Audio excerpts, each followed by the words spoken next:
With so many resources available, Daf Yomi is something that everyone can take on board. Take the leap.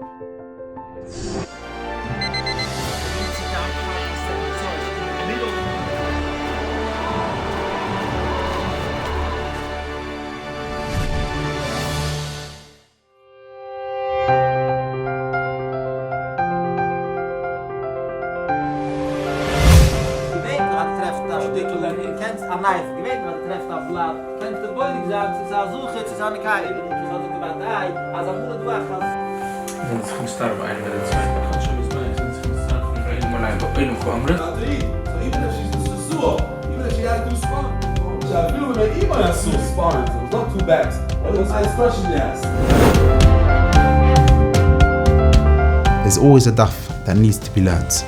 No day can go by without learning Torah. The most demanding charusa you can get is Daf Yomi. There's no being tired, there's no vacation, there's no Yom Kippur, no Tisha B'Av, there's nothing. You gotta do the Daf Yomi. It's like breathing. There's not a person that could say he took vacation of breathing. One of the first things that gets packed into my briefcase is my Gemara. When you wake up in the morning, you have that objective throughout the day. When am I going to do the daf? Is it in the morning? Is it in the afternoon? It's got to get done by the end of the day.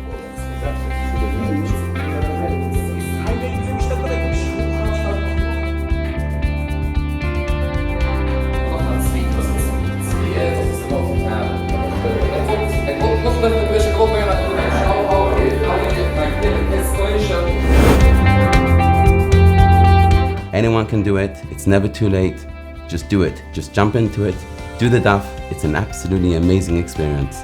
I will not go into the office if I don't do the daf. Every day, I come home late at night, it's a part of me. Like I get dressed, like I eat, this is a part of the day. It used to be that I had to fit in learning into my day. Now I have to fit my day into the daf. Daf Yomi is a life changer. It becomes really the focus of your life. So it's really about living the daf.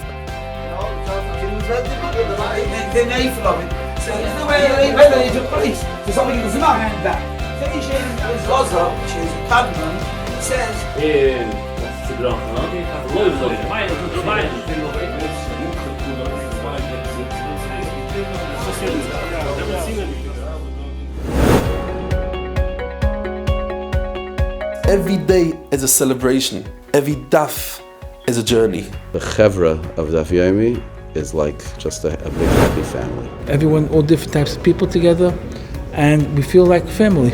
Whether it's Simchas that we share together or it's Siyum that we share together. If one guy's not here in the shir, you feel he's missed. When one of the Bnei Chabura makes a chasana, we don't cancel the shir. We learn Daf Yomi by the chasana.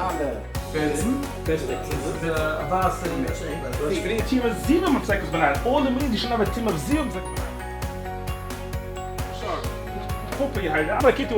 Those the good now down to it. The commitment is something which has literally changed my life. I'm amazed at the dedication that my Maggid Shir has. It's dark outside, cold and miserable, and he's there, through thick and thin. When the rabbi comes in, so well prepared, so ready to give us his knowledge, it's amazing.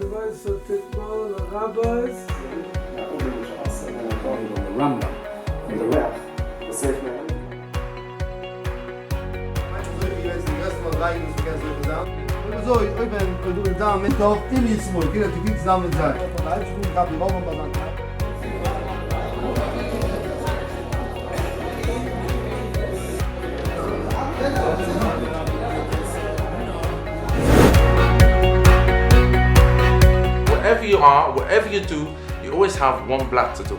Learning Daf Yomi doesn't always come easy. No matter what, we strive to do it. I didn't grow up religious. I'm a Baal Tshuva. I grew up in a secular school.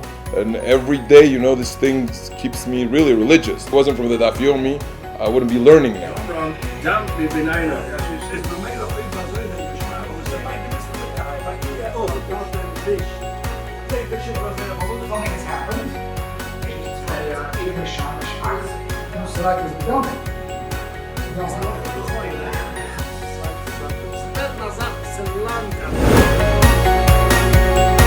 And as the Heilige Tana Rebbe Akiva said, the schus of Limud HaTorah, the schus of Kiddush, Shem Shamayim Berabim, is attributed as niskaf l'schus of the Nushim Tzidkoniyos.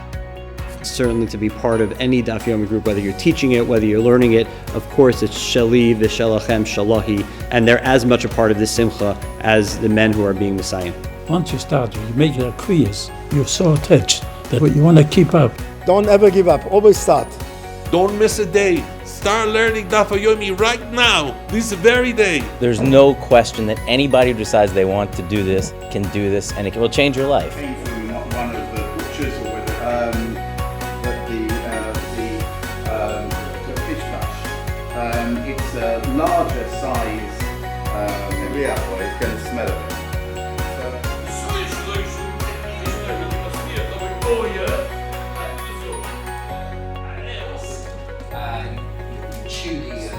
Which is very this particular type of legume or bean, and therefore as a result, fermented. That's it, fermented. So what does that mean?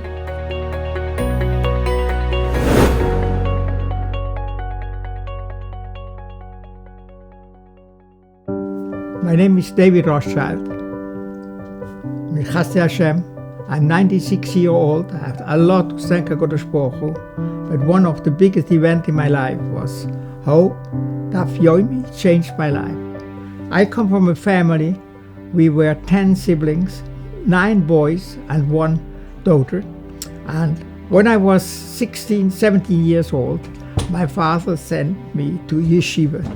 Yeshiva was not too far from Switzerland, in France, in Strasbourg, which is a city in France. And my dear grandfather, Zichron Lebrocha, Le Grand Rabbi Weil, he founded this yeshiva, and I came in and I started to learn, but after a very, very short time, the war broke out in 1939, and I had to go as soon as possible home again. After the war, I started to study, I married, and then one morning something happened to me. I was in the middle of my 50s. I don't know why, I wasn't careful, and my twiddling fell down to the ground. And I said, you know what? I have to fast. I start tomorrow morning. It was 5 o'clock in the morning. About 5 people, they were sitting in a chavrus, they were learning something. I didn't know what they were learning, but I said, better should I see myself. I sit down with these people and hear what they are learning. I was sitting down, and I didn't know this was the Daf Yomi they had at this time. So I started, and since I started, I never came away. Slowly, it became for me a second nature to have the Daf Yomi. It was a little bit like in the morning, if you didn't put tefillin, you are not a mensch. In the morning, if I didn't have my Daf Yomi shir, I felt something I'm missing. And since it's about 35 years, I think, since I started, Baruch Hashem, I'm now completely 4 cycles and a half. At the same time, my children, grandchildren, even great-grandchildren started also to learn the Daf Yomi. I have a son-in-law in London, Yitzchok Huskal is his name. When he saw me learning the Daf Yomi, one day he said, I want also to make Daf Yomi. And since he's learning Daf Yomi, and every day he's there. I have another son-in-law, which is in America, in Cleveland. Moshe Landa is his name. And he's even a Makitchir of the Daf Yomi. Then I have grandchildren. Baruch Hashem, they're going to Daf Yomi. And I have even 2 grandchildren. When they heard of the Siyum this year, they say both, one is 16, one is 17 years old. We want to oblige ourselves that from now on, we want to be member of the Daf Yomi learner. So Baruch Hashem, 4 generations we have, and I'm very proud. It's never too late to start. Pick up your Gemara and start your journey today.